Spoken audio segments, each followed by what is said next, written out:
Welcome to the Sports Counterpoints podcast. It is September 17th, 2024. As you see, it's a two-man crew. We're going to try to do our best without GB. This is our first show actually without GB, Brian. It's going to be a little bit different, but we're going to keep it rolling. We're going to talk about college football last week, maybe get into maybe a couple games in the next week as well. And then we'll recap some games from last week's NFL or last Sunday's NFL, including the Monday Nighter, the shocker, Atlanta beating Philly, and then we'll roll into some games next week. So let's just get it started. Brian, college football last week. Do you have any general thoughts on what you saw? I mean, there's only two games that I think that were really worth talking about, and they're only worth talking about because of the end results. The first one is Georgia versus Kentucky, in which Georgia struggled mightily to beat a Kentucky team that, shouldn't be in the conversation of being within 25 points of Georgia, and yet they only lost by one. And it felt a lot like in that game, the world wanted Georgia not to lose yet. I think it's inevitable at this point, but they didn't want to lose yet, and they let them sneak by. But 160 yards by the quarterback for Georgia, and in a college game against an unranked opponent is beyond pitiful.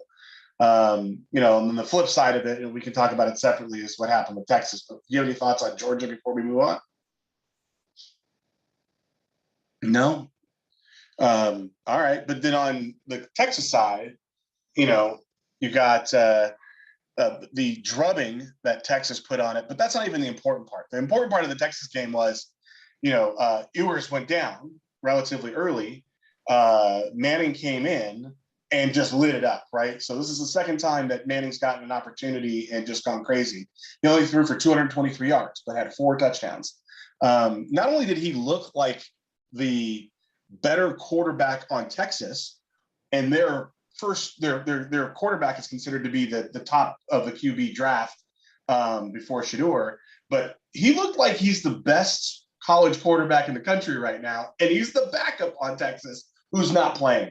So, Jason, I don't know if you had any thoughts about that, or you're muted.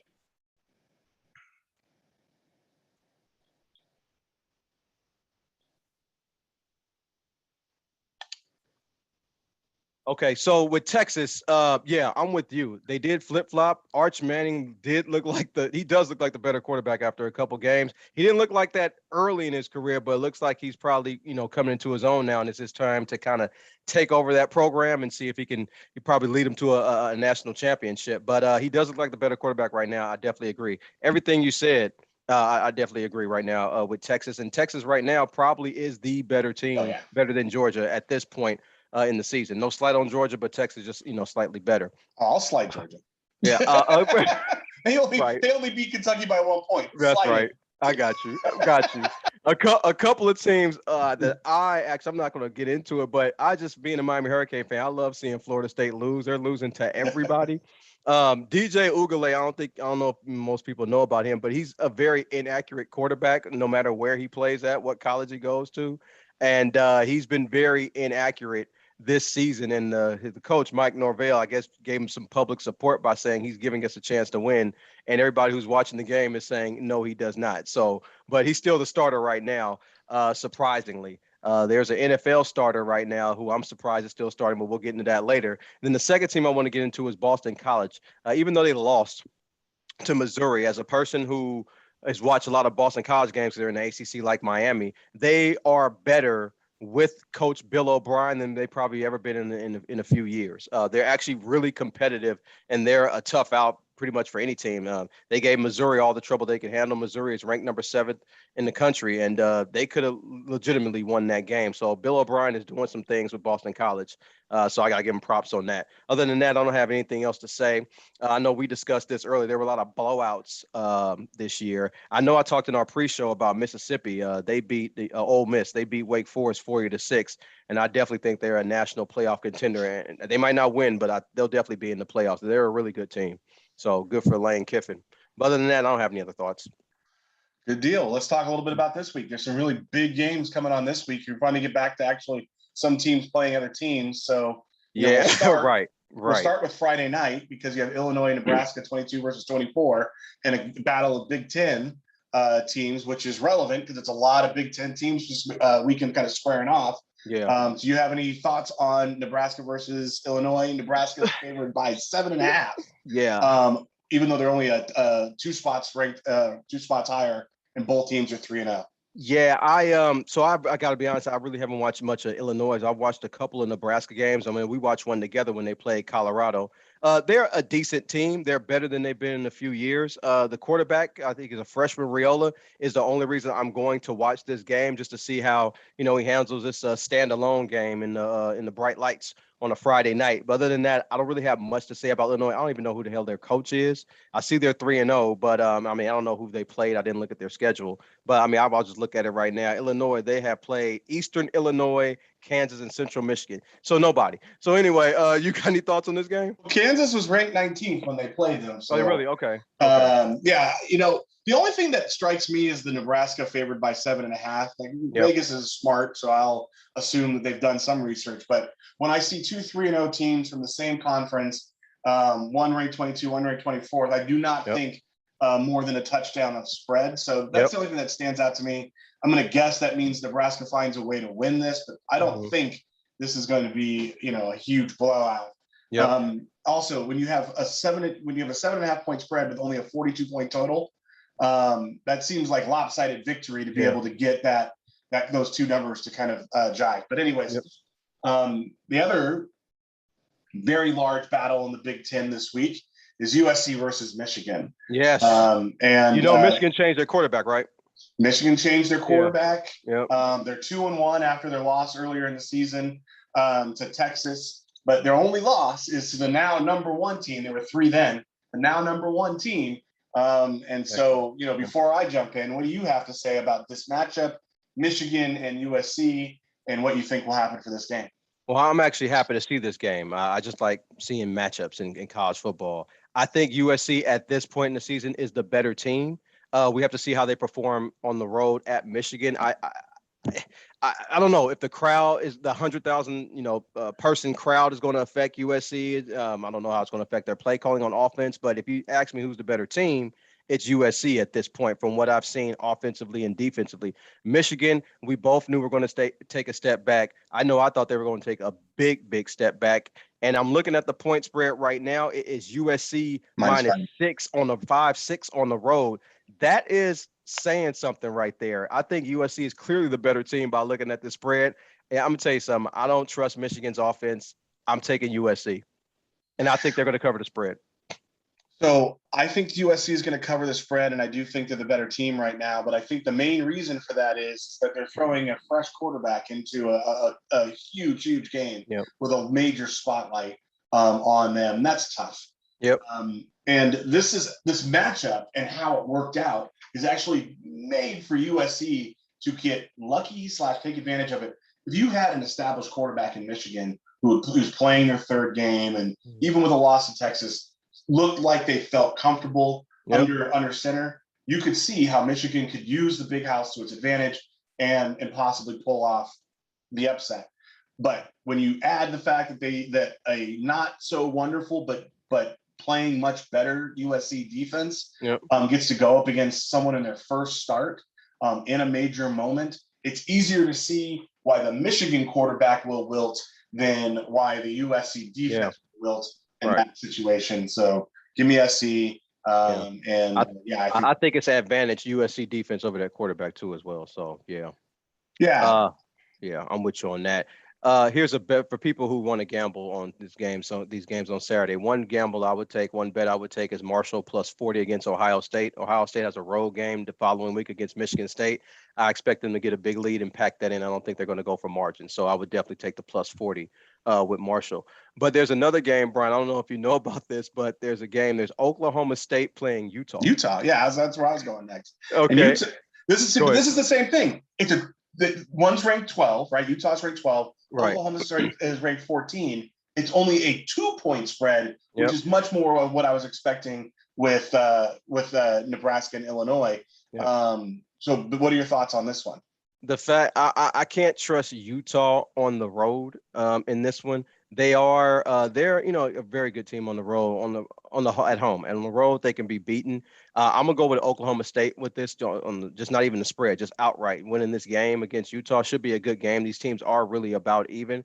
The one thing about this game that kind of cracks me up is, with all these transfers and the COVID year and everything, the combined age of the starting quarterbacks in this game is 49. The Utah quarterback is 25, and the Oklahoma State They quarterback is do get old 24. ones there. Yeah.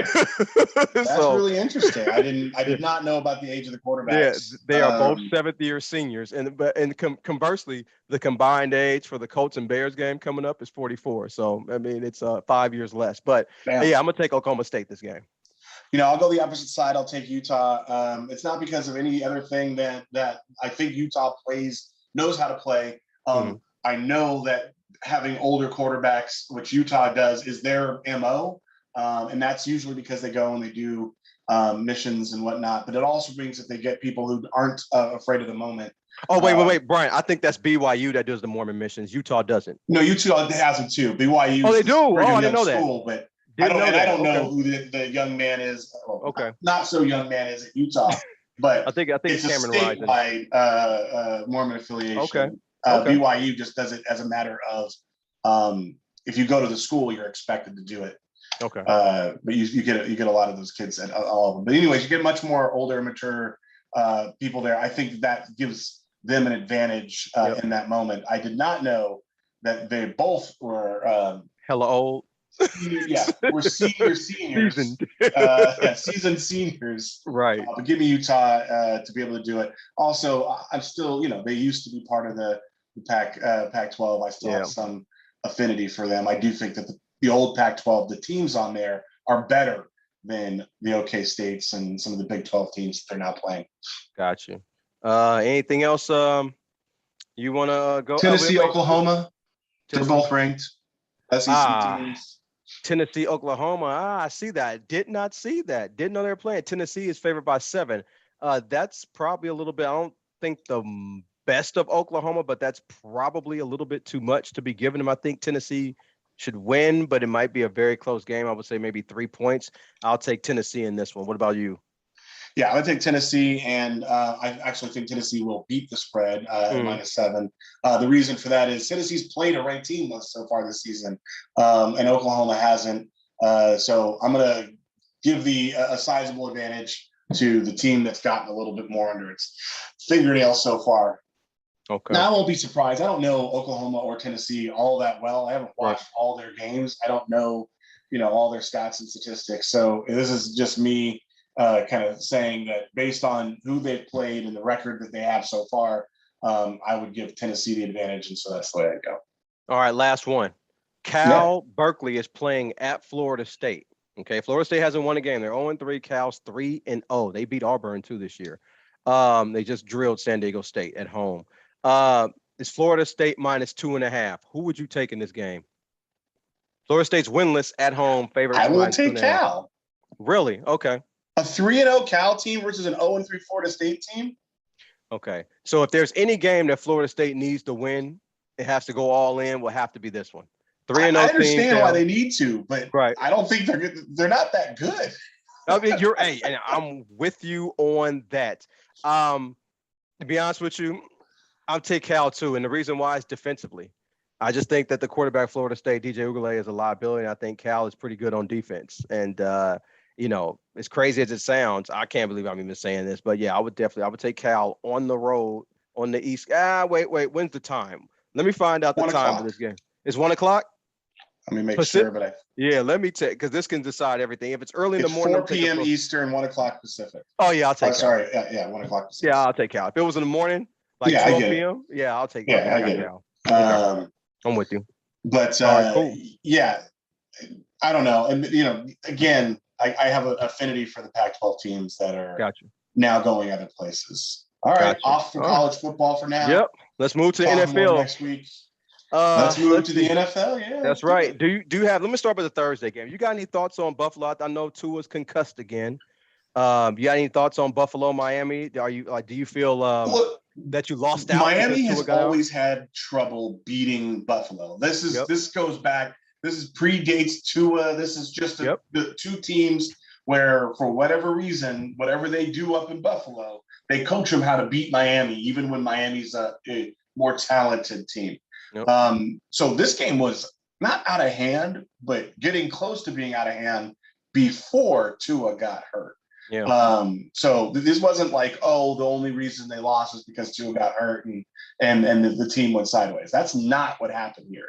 This game was very clearly going to go the other direction, and then Tua got hurt. The second quarter, 17 points by the Bills was exactly what it was, a clinic. It looked like they were able to move up and down the field like they wanted to, and all that. Now, there are a couple things to mention. Devon Achane, who was my big draft pick last year for rookies in the draft, in the rookie draft for fantasy football, there was a lot of people who were like, oh, I don't know if he can replicate the year.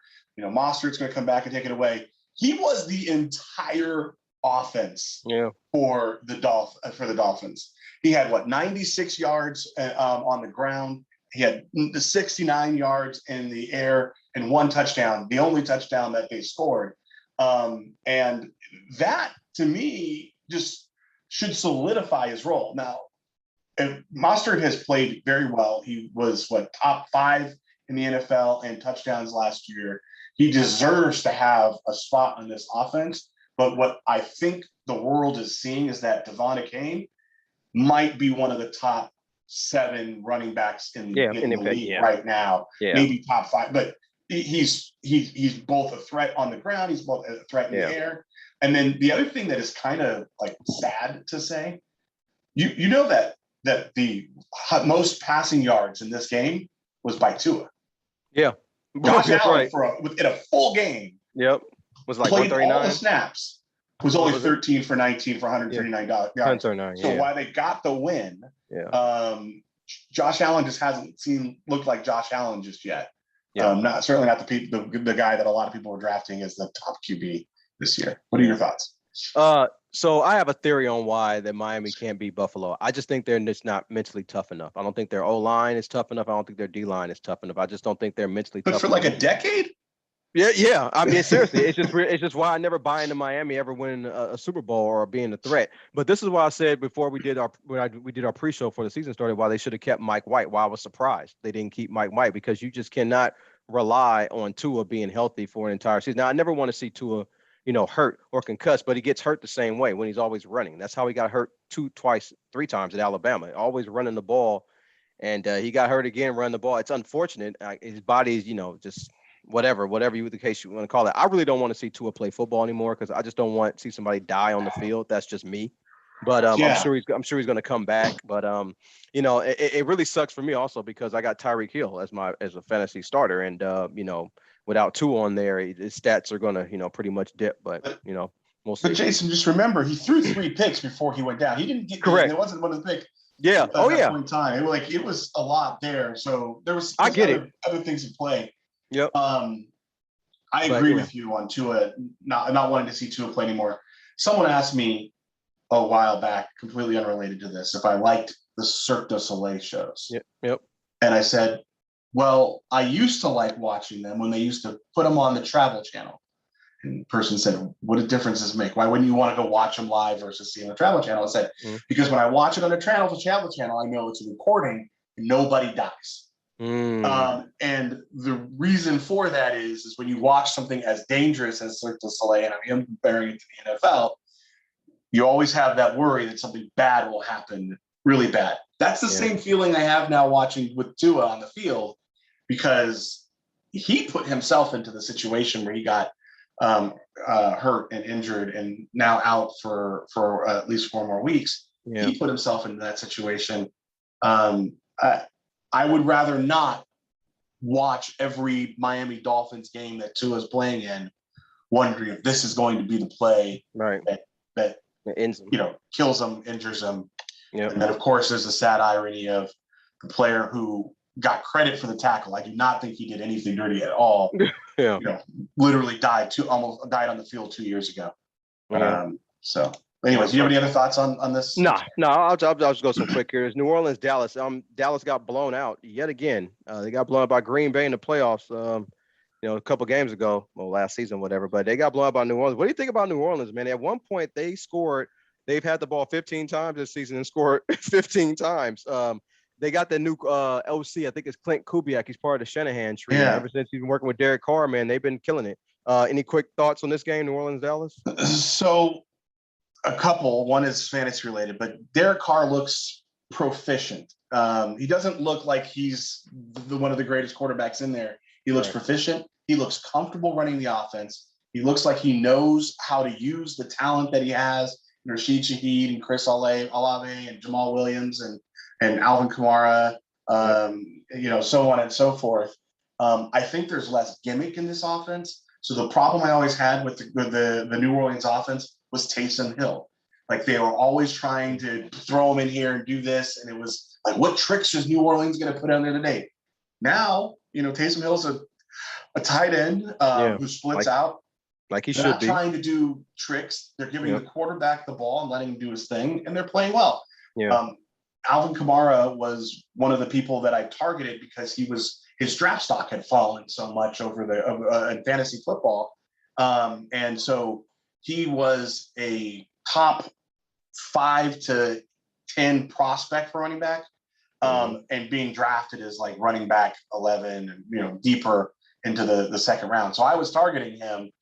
So it was nice to see that. My only worry is most running backs get, a few touchdowns. They don't, if you get 4 in one game, there's a lot of averages that happens out over the course of the season.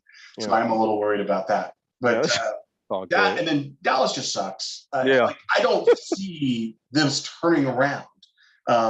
This is, Dak Prescott still threw for 293 yards. Yeah. The team looked awful. Yeah. It did not look like a team who'd thrown for 300 yards. Hey, what are your thoughts? No, I'm done. I'm it. I mean, Cowboys got blown out. That's enough for me. So I'm good. We can move on to the next one. So you got any thoughts on? I was surprised to see Detroit as a 7.7 I was going to say favorite. The Bucks Lions. Yeah, I mean Detroit just played I told you guys last week they played an overtime game. They're not going to be up for this game. I mean, they're not built to play in overtime. No team is built to play overtime games in week 1. And yet Detroit was favored and the Rams started out favored before the line switched. But you got any thoughts on this game? I know Jared Goff threw 55 times, which is crazy. He only scored 16 points. But 55 times, he only had 300 yards, 307 yards, and 2 interceptions, no touchdowns. Right. Anyways, this one I'm gonna pat myself on the back. So a friend of mine who was it was only week 2, and it was down to 2 teams in his survival pool. And he reached out and he says, there's only 2 options in my mind. It's either Lions or the Ravens. Which one do you think I should pick? And I sent a message. I thought about it for a minute. I sent a message back. I said, I would not touch either of these teams. Here's why. So the Bucks went. It looked great last week. They scored a bunch of points. They're coming in. They're fresh. They're hungry, and they're excited about what they're going to do. Yep. The Lions, on the other hand, did not play a great game last week. I think they're vulnerable. While they could win, I wouldn't put my survival on that. And then same thing we can talk about in a minute with the Ravens and the Raiders. Yep. I said, look, this is very easy to see how the Raiders could pull an upset here. I wouldn't touch the game. I'm not saying I know which way it's going to go. Right. And then they're like, well, who would you pick then? And I'm like, you're going to think I'm crazy, but I would take the Chargers and take a nap. I said, there's no chance the Chargers lose to the Panthers. Oh, hell yeah. How bad they are. Yeah. Yes. Anyways, he ended up winning his survivor pool because all the other teams went out this week and didn't go out last week. Yeah, I thought that would be the main pick too. Whoever's playing Carolina, but that's a that's a good segue talking about Baltimore. I'll just get right into the Raiders versus the Baltimore games. Look, Lamar took a lot of hits, last week against Kansas City in the last game. That's why he was out with soreness during the week. He ran the ball 16 times, so it's not surprising that he took a lot of hits that game. I had absolutely no problem taking the Raiders plus 9.5 in my point spread league. I didn't bet the game, but I had no problem doing that. And the reason why, because I thought it would be a conservative game plan by Baltimore, which will allow the Raiders to keep it close. Now, the problem is when games are close, Brian, teams can steal a victory.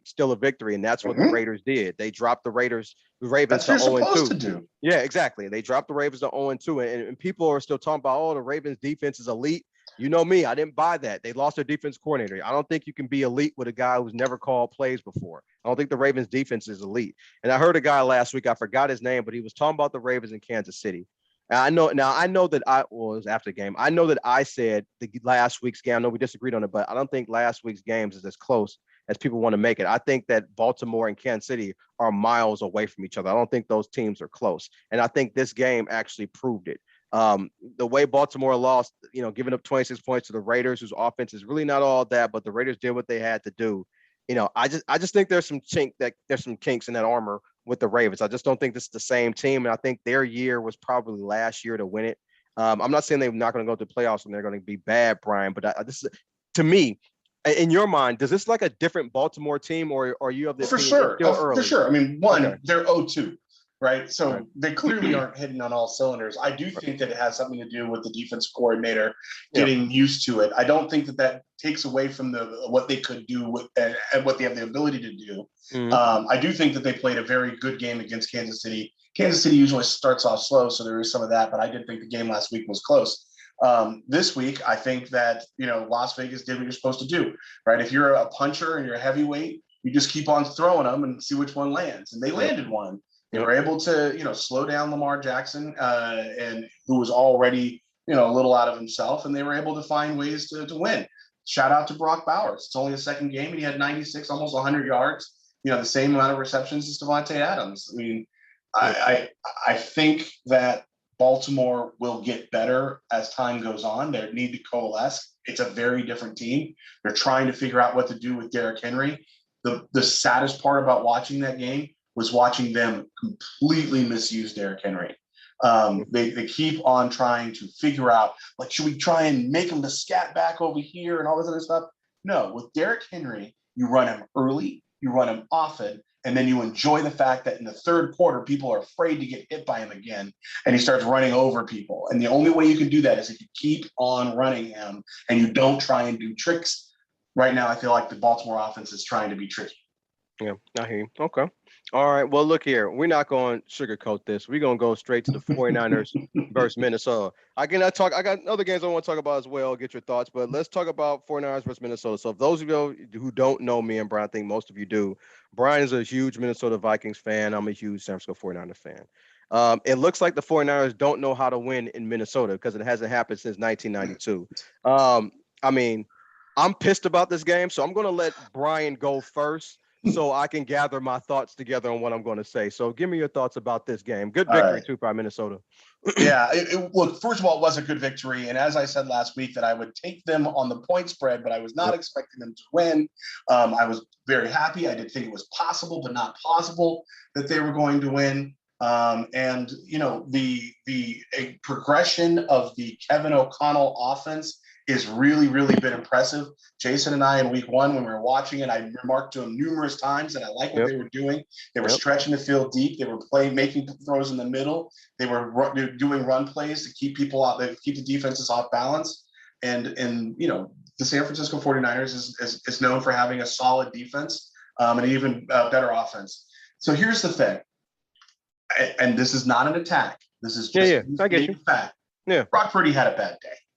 I know that overall, if you look at his stats, they're not horrible. They weren't horrible, but he just 2 turnovers, including the fumble. Yeah, they were at the wrong time. They were brutal. Both of them led to scores. Those are the types of things when you're going to be a Super Bowl or a bust team, you can't make those mistakes in that instance. On the other side, we knew last week that Jordan Mason was a really good running back when he's running the ball. He's still got 100 yards, and he showed that he's really good at running the ball. But what I think Minnesota did on defense was brilliant. They realized, whether it's for film, whether it was talking to, whoever, they determined that he can't pick up blitzes as well as other people. And they blitzed 45% of the time. They blitzed Purdy 45% of the time, forcing Jordan Mason to hold back. What did that lead to? 5 sacks, and made it so that Jordan Mason couldn't be as dynamic a player as he can be when he doesn't have to worry about picking up blitzes. This is just not his forte. So that's all the stuff that I saw on the 49er side. On the Minnesota side, the one thing that I'll say is Sam Darnold is not bad. I'm not saying he's not anyone's Hall of Famer, but if you ask some of these other teams, go ask Cleveland if they wish that they had Darnold versus Deshaun right now playing the way that they're playing, or there's a lot of teams that would love to have somebody who knows how to throw the deep ball, because that's where they made their big play was the busted open Justin Jefferson play, who seems to understand how to run the offense, who seems faster. So one of the big things about him in the past, especially at his stint in Carolina and in the Jets, was that he just seemed super slow, and he would hold the ball forever, and he would take a bunch of sacks, and that would lead to turnovers. He seems to be decisive.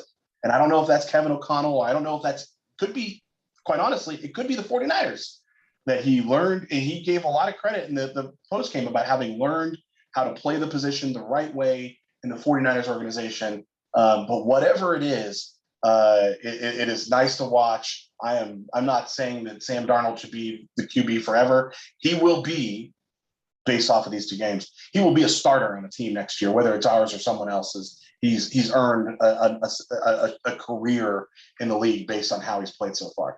And Justin Jefferson is remarkable, and it's fun to watch him. But other than that, I do not believe that.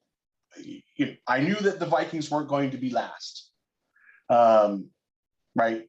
But I did not expect that they could be a top 2 or 3 team, two team in the North. And with that, Jason, you're gonna pass it off. Yours. Yeah, I apologize, everybody, if I ramble here. But I did say last week, Brian, that Darnold looks noticeably different because every time he drops back, he knows where he's going with the ball. And that is different. You do see that. I saw it this game as well.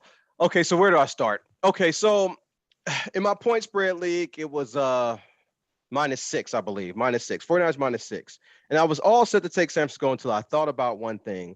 Shanahan has trouble with Bill Belichick's defenses, and Brian Flores runs a Bill Belichick defense. So I took Minnesota on the point spread, still thinking the 49ers would win. And man, this game was just bad all the way around. In the first half, it seemed like Brian Flores was ready for everything that Shanahan was doing. It seemed like his players were always in position to make a play. I don't understand the point. I'm not really a big safety guy. When people draft safeties high, I don't understand that. Because receivers get behind safeties all the time. So what is the point of having a safety? And when I saw that bomb that Darnold threw from the 3-yard line, and Justin Jefferson was a good 3-4 yards in behind the safety, or in front of the safety, if you want to say, I don't understand that. That's just unacceptable. It doesn't happen, and it should not happen. And then there was a time in the game that really pissed me off, Brian. There was a 49ers defense allowed a 14-play drive to Minnesota. Sam Darnold didn't have Justin Jefferson or Jordan Addison on the field, and they still had a 14-play drive. That pissed me off. I mean, good for Darnold, but that pissed me off as a 49er fan. Like, what are you doing? Jalen Naylor. That was the guy who had all the big plays. Yeah, right, exactly.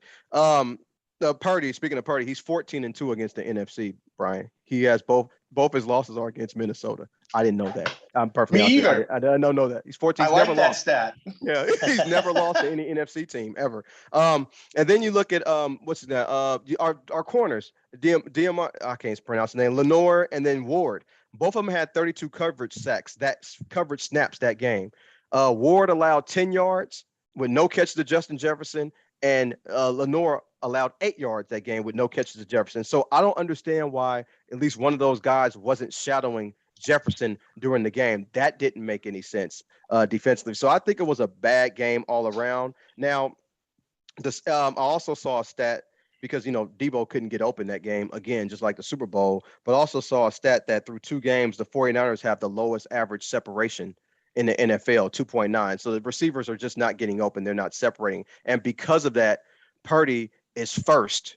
There's a stat which I never knew about. He's first in aggressive throw percentage. This is a stat that tracks the percentage of pass attempts thrown in the coverage where the defender is 1 yard or less from the receiver. So he's pretty much throwing the guys who are pretty much covered a fourth of the time, which is definitely not good. So something has to change. And he's also, like you said, when he got sacked 5 times, he's the fourth most sacked quarterback in the NFL. So something has got to change with the 49ers. I don't like what I'm seeing.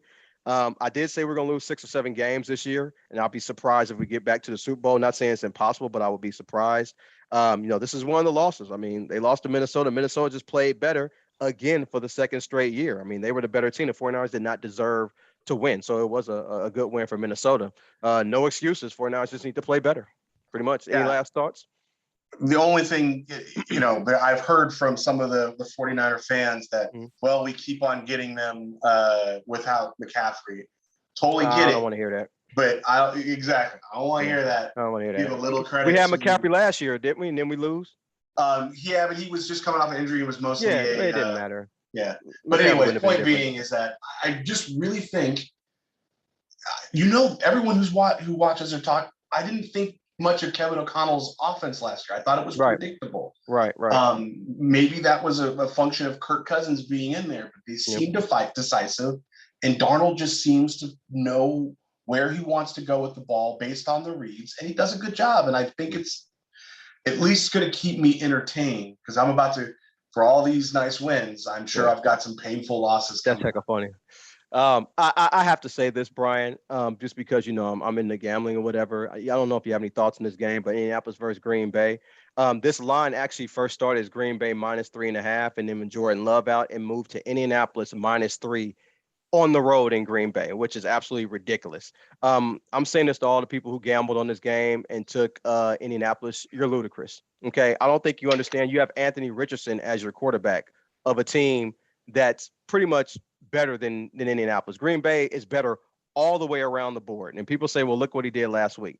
If you took away Richardson's 350-yard completions last week, he was 6 for 16 for 41 yards. You can't operate an NFL offense like that, especially at home, and you're taking this guy on the road. A lot of people got burned on this game, Brian. That line moved 6 points. Now, I know Willis is bad, but LaFleur is a good enough coach to manage him. He only threw 14 times. Willis only threw 14 times, and they ran the ball 53 times. That's exactly what you're supposed to do when you have Willis as a quarterback. You throw less as possible, and because if he throws, you're going to lose. And you ran the ball, and that's what Green Bay did. That was a good win for Green Bay. You got to try to bank them as many as you can until Jordan Love gets back. But that I don't understand. The only thing I want to say is to all these damn Green Bay fans that were crying in their beer last week and saying the season was over, they're not going to be able to win any games. And every single one of them, I said, oh, no, you could have 2, maybe even 3 of the next 4 games as wins. Yeah. Just because of the fact that you're catching teams off guard who are also dealing with injuries. There's injuries across the whole thing. And that you said Green Bay is especially talented, but that's it. The only other game that I wanted to talk about that I think we need to talk about is Bengals Chiefs. Yeah, go ahead.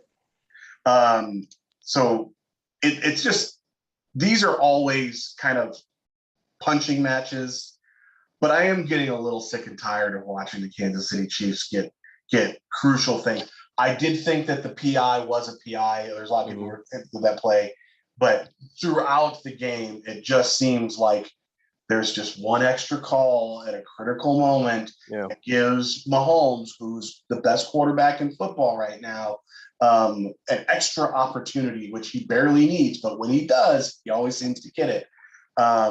It's actually unfortunate what happened. And I want to talk a little bit about, from a fantasy perspective, about Isaiah Pacheco. But it's unfortunate what happened. I think the Bengals are down, but not out. Yeah. I think Burrow looked awful in week 1. He looked pretty decent in week 2. I think as time goes on, and when you can throw for 258 yards and 2 touchdowns and only have 4 receptions for 35, Jamar Chase, there's bigger things that are going to happen down the line if they can get Jamar Chase right. Yeah. Go ahead first, and then I want to talk about the running back situation. I'm going to be quick. Mahomes is my favorite player in the NFL. I think most people probably know that. But this is probably the worst game I've ever seen him play. His 151, 2-2. Yeah, his first interception was like a WTF moment. Like, what are you doing? He consistently struggles against Cincinnati's defense coordinator Lou. I'm a runner. Forgot it. Well, I can't pronounce his name. His defense. But his 2 best throws of the day, got to be honest, was that 4th and 6 throw that got called back, and they made it 4th and 16, and I think it was a penalty that allowed to get a first down or whatever, roughing the pass, maybe something like that. I forgot what it was, but his two best throws were against Rashee Rice when they mattered, and they ended up winning the game. Like you though, even though I like Mahomes, I was rooting for Kansas City to lose this game, but they found a Yeah, way to to it get would it would be nice if every time I look at the penalty stats, whoever was playing Kansas City did not get double the Yeah, penalties. right, And yeah. it's pretty consistently that happens that way. Yeah. They're still a good team, and they know how to win games and how to find an opportunity. But it is a little like do it on the same playing field. Yeah. Go with your fantasy perspective, but there is two more games we got to talk about. I think they're Okay, really important. important to talk about. But go with your fantasy Real perspective. quickly, there's a whole bunch of people who are probably going to see this after they spent all their fab money to try and get Carson Steele. I would not try and get Carson Steele.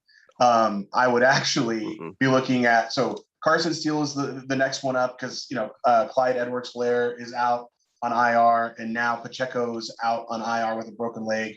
But do not be shocked to see Kareem Hunt be the guy who ends up signing and taking a lot of snaps in the Chiefs. He's played there. He had a really good season the last time he played. He knows how to catch the ball, which is something that Steele can't do and that Mahomes really needs. So I wouldn't be surprised to see Kareem Hunt back there. But that was all I was going to say. That's all good. No, that's good. Good stuff. Okay, so the two games, I want to talk about the Sunday night game. I'm going to start with this one because I picked Chicago to win actually, to at least go to the playoffs, win the division, but at least go to the playoffs against Houston. Caleb Williams has been downright dreadful. I was the one who did say that Caleb Williams is more likely to be a bust than be a great NFL player. Not saying he was going to be either way, but more likely to be a bust. And the one thing I was really concerned about with him coming out of college is he ad-libs too much. He goes off script too much. You can't do that in the NFL. And it seems like he's doing that a lot. The first game, he went 14 for 29 for 93 yards. And the second game, this past game, he went 23 for 37, 174 yards, no touchdowns. Again, 2 interceptions. His deep ball is absolutely horrible. He cannot complete that to save his life. I don't know. I said he needs an offensive coach. I don't know if this defensive coach can actually rein him in and help him, because when he goes wayward like this, he's going to need, like, I'm not saying an Andy Reid like type of player, but just a type of coach, but an offensive coach to sort of help him and rein him in. Now, I don't think Caleb's going to be this bad all year, and I think he'll get it together. But right now, it just does not look good. And I think I overestimated, to be honest with you, Brian, the Bears offense, and I underestimated the Bears defense, even though I think Caleb should get better, but I think I probably overestimated one and underestimated the other. What did you think from what you saw from the Bears so far this season? I'm going to call you out a little bit because when you were saying that you were picking Chicago, one of the things you said is you thought Caleb Williams would be good enough to take this team into the playoffs. Yep, I do. Yep. There's no other players on this, right? Adunze needs Caleb Williams. Yep. DeAndre Swift and Khalil Herbert are not world beaters. Right. And there's not this is going to be driven by Caleb Williams. Like you said, he looks awful. I wish he had shut the hell up all through training camp, all through negotiations for his contract, and went and did film study. Apparently he texted the punter after he got drafted and said, "Don't worry, you won't have to punt too much this season." Man, you needed to shut the hell up. Oh, man. I don't like players who talk a lot. I said this. I really liked him at USC, but when he started talking during the draft process, I was exiting the bandwagon pretty darn quickly. But anyways, I think he is going to be this bad all season long. I don't think that means his career is going to be that bad. Peyton Manning had a pretty bad first year too. He ended up being all right in the end. And I do think that Caleb Williams needs this chin check so that he goes in, recognizes he's not where he needs to be in the NFL and be great, and starts paying a hell of a lot more attention in film study, because the throws that he's making to the places he's making them, he throws it to places where nobody's at. He throws it, short, long, skipping them, popping them off the top, throwing them to places to get his wide receivers killed, because the safeties and DBs will hurt you in the NFL. You can throw it across the middle, and in college, they catch it, they get popped. Sometimes it's violent, but most of the time they get up. You do that to wide receivers, and wide receivers see their careers going away because of the injuries. they will short arm those catches and protect themselves, and you will throw picks. Yeah, that's all. Okay. And then the last game is the Monday night game. I'm gonna go last on this one because it was just funny to me. Atlanta versus Philadelphia. Atlanta not On only prime covered the time. spread, So but they won. Go ahead. on prime time. So, we both took Atlanta on the Spread. beat on the spread. Yes, yes, we I did. think we both thought, the Eagles could win it, but that we would take Atlanta on the spread. Yep. Here's what I learned. So I always think of Kirk Cousins as the guy who can't beat teams on prime time.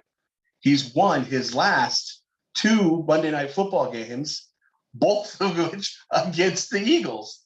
And that drive he put together was masterful. He didn't have some of his best players in. They were afraid to use Bijan at that point in time, and he put together a perfect drive. Ended it with a touchdown. Nothing but respect to him for what he's done.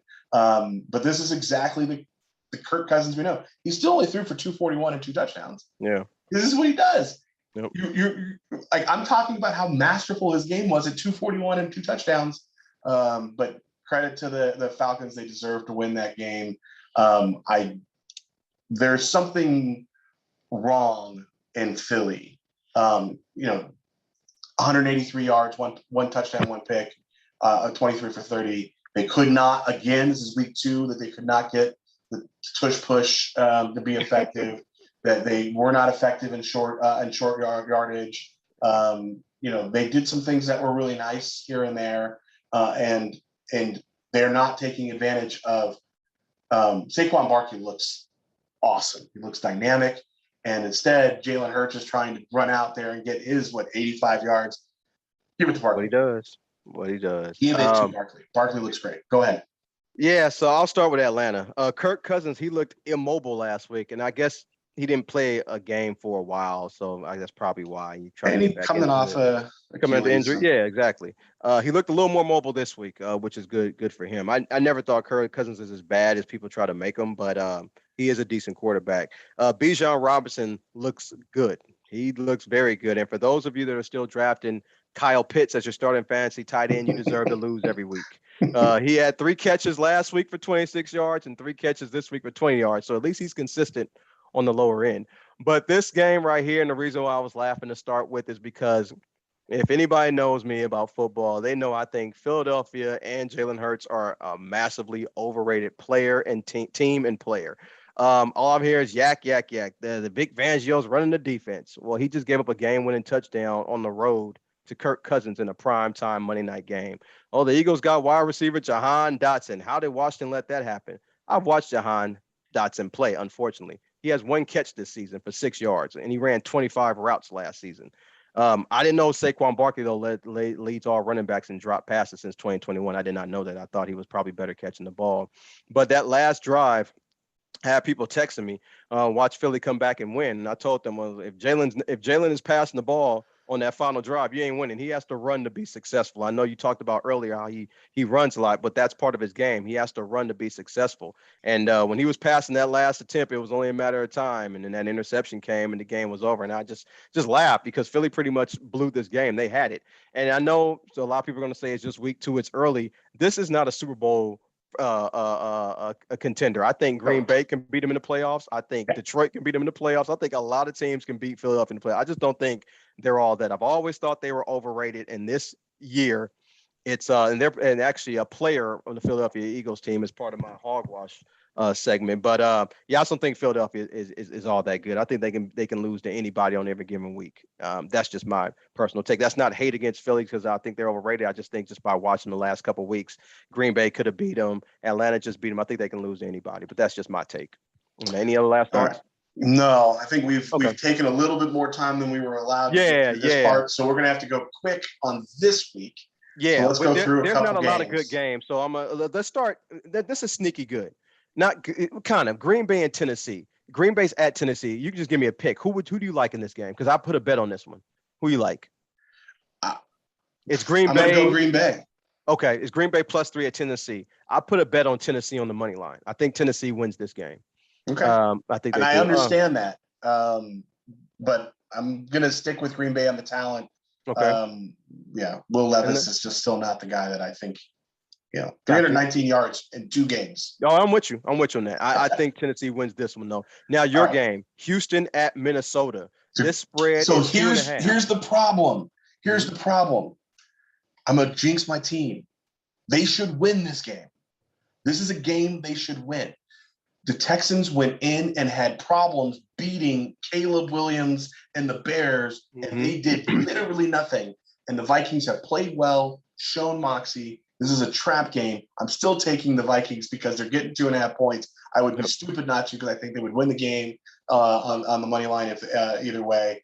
And I'm nervous about it because I do acknowledge CJ Stroud is good, Mixon is solid, Nico Collins is good. There's a lot of talent on that Texans team. Mhm. I just think that I like the Vikings right now. Yeah, I'm taking the Vikings as well, whether Justin Jefferson plays or not. I know it sounds stupid, but They'll play. I think that Houston, okay, last year's Houston, yeah, surprised people, whatever. They're not surprising anybody this year. They're going on the road. They're getting shown a lot of respect being favored by 2.5.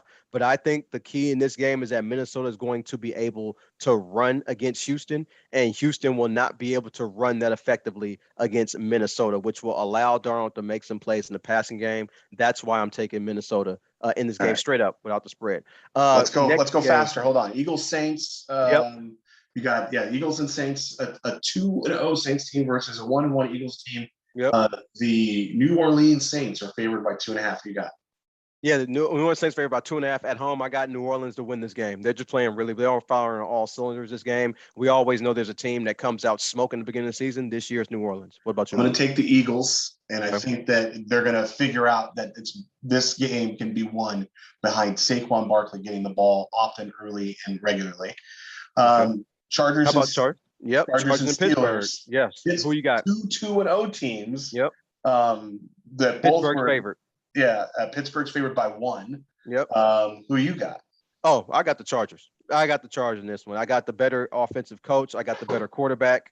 Joe Alt has been lights out. I mean, he held J. Devon Clowney this past week to his lowest grade ever, his worst game ever since he's been in the NFL, and he didn't allow a sack to Max Crosby. So looking forward to seeing him against T.J. Watt, but I got Chargers. I don't get this line. Why do you favor Pitt? They've struggled for the last 2 games and won with Fields playing mediocre. Yep. Yep. And the Chargers having to play reasonably well. So I got the Chargers as well, and I don't get this line. Okay. Let's see. How about I know some Baltimore at Dallas. Does Baltimore get their first win, Brian? Yes. They do. Okay. I'm with you on this one. I'm taking Baltimore as well as Baltimore -1 at Dallas. I think that's a sucker bet to take Dallas. I'm not doing it. Baltimore is going to be desperate. I'm taking Baltimore. 49ers and Rams. You got to pick on this one. I think the 49ers I got the -7.5. 49ers. Okay. And this is not me saying that I think the Rams are bad. Right. I think that they played really well in week 1, and lost a tough game to the Lions. Mm-hmm. I think they got curb stomped by the Cardinals, which is a conversation for another week. Mm-hmm. But the 49ers are going to be hungry. They know how to play the Rams, and I think that they're going to probably win this game handily. Yeah, I think Rams got some injuries. Okay, last one. Real quick, sneaky good one. Detroit at Arizona. It's Detroit -2.5. Well, we got one more after Arizona. this, but okay. Who you like? I'm going to selfishly go with the Cardinals. I think they showed something, and I think that they can win this game. Yeah, I got the Cardinals too. I thought they should have beat Buffalo. I know I had them. I was on them, especially on the point spread to beat Buffalo. They didn't get it done. They did beat the Rams. That was my biggest bet last week. I'm not betting them this week against Detroit, but I'm taking them on the spread +2.5. What's the other game you want to see? We got to do Chiefs Falcons for the Sunday night. Okay. So Chiefs -3.5.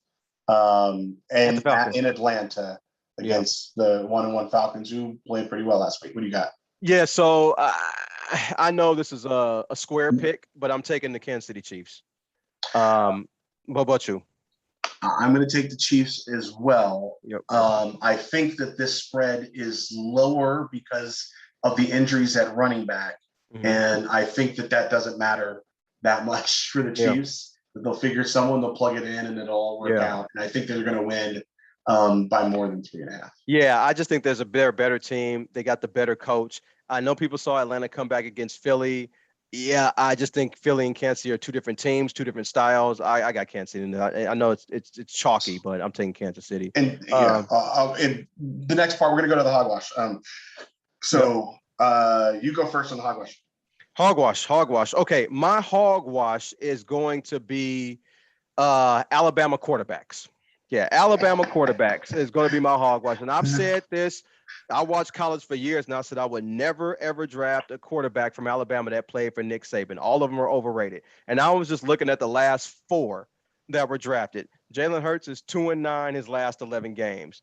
Tua, I think, probably has CTE, unfortunately. Mac Jones, who was drafted 3 years ago, is a backup in Jacksonville. And Bryce Young, who I really want to be good, it's not going to happen. He just got benched after 18 games for Andy Dalton. If you get benched for Andy Dalton, that is not a good sign for your career. Now, conversely, Daniel Jones has started 64 games and he's still starting, so he should be benched, but he's not. But yeah, so that's my hogwash. Alabama quarterbacks. What about you, Brian? Mine is Monday Night Football. It should not be this damn hard to have. Next week, they have 2 games on Monday night, and both of them suck. It's just, it was not that hard to figure out that the Bills-Jaguars was not going to be a wonderful game. You got a 2-0 team versus a crappy 0-2 team. I don't think anybody's looking forward to watching that. On the other side, you have the Bengals, who are actually 0-2 at this point in time, against the Commanders. Here's 2 teams. One, people want to root for the Bengals, but they kind of suck right now. And this was going to be but the Commanders are horrible to watch all the time. Why are you putting them on national television? Yeah. Whoever creates these schedules, there's no reason why you couldn't put Cardinals, Lions, Rams, 49ers, even if with a 1-1 versus 0-2 record, it would be much more interesting. Ravens, Cowboys. Yes. Like, if you go up and look at all the games that are being played this week, and someone actually decided that the Commanders and Bengals, Bills and Jaguars are what's commanding Monday night. That's some hogwash right there. Yeah, it's all good. All right, I'm gonna end it off. Thank you guys for listening. We tried to do our best without GB. I think we did a decent job. Probably not the best, but I know we did a decent job without GB. But thank you all for tuning in and listening. Brian, any last thoughts? Yeah, I mean, that's a lot of the same. I have a friend who also had a 50th birthday tomorrow, so cool. Happy 50th to him. You know what? That's all I'm going to say this time. I'm not going to get into all of it, but keep your eyes open. There's a lot going on in the world, and it's important to keep evaluating and thinking about things. Ended on a good note, Brian, as always. Thank you all for listening. That's the Sports Counterpoint Podcast, September 17th, 2024. We're out.